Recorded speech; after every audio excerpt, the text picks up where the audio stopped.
Red carpet ইভেন্টে হাতে kettle আর চায়ের গ্লাস নিয়ে হাঁটছেন ভারতের প্রধানমন্ত্রী নরেন্দ্র মোদী।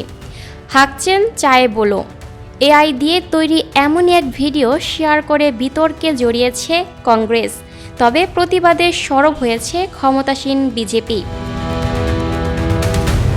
ভারতীয় সংবাদ মাধ্যমের খবর, ভিডিওটি শেয়ার করেছেন কংগ্রেস নেতা রাগিনী নায়েক।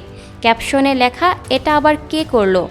ভিডিওতে দেখা যাচ্ছে স্যুট বুট পরিহিত মোদি হাঁটছেন রেড কার্পেট ইভেন্টে। তার পেছনে রয়েছে নানা দেশের পতাকা, ফলে ধারণা করা যায় এখানে কোনো আন্তর্জাতিক সম্মেলনকে ইঙ্গিত করা হয়েছে। মোদিকে বলতে শোনা যায়, চাই বলো চাইয়ে।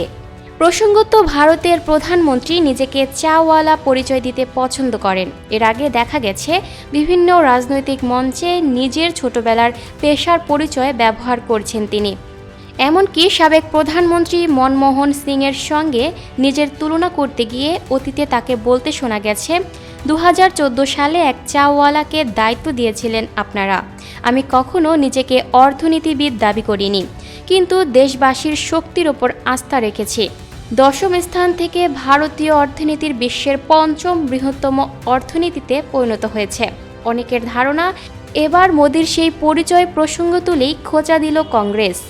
তবে এমন ভিডিও দেখে ক্ষুব্ধ হয়েছে বিজেপি শিবির। দলটির মুখপাত্র শেহজাদ পুনাওয়ালা বলছেন, এলিট কংগ্রেস কঠোর পরিশ্রমী প্রধানমন্ত্রীকে মেনে নিতে পারছে না, যিনি ওবিসি সম্প্রদায়ের প্রতিনিধি। ওরা আগেও চাওয়ালা বলে খোঁচা দিয়েছে, 150 মিনিটেরও বেশি সময় ধরে উত্ত্যক্ত করে গেছে। এমনকি বিহারের তার মাকেও আক্রমণ করেছে। মানুষ ওদের ক্ষমা করবে না। Lucky Akter, up to date news, Dhaka.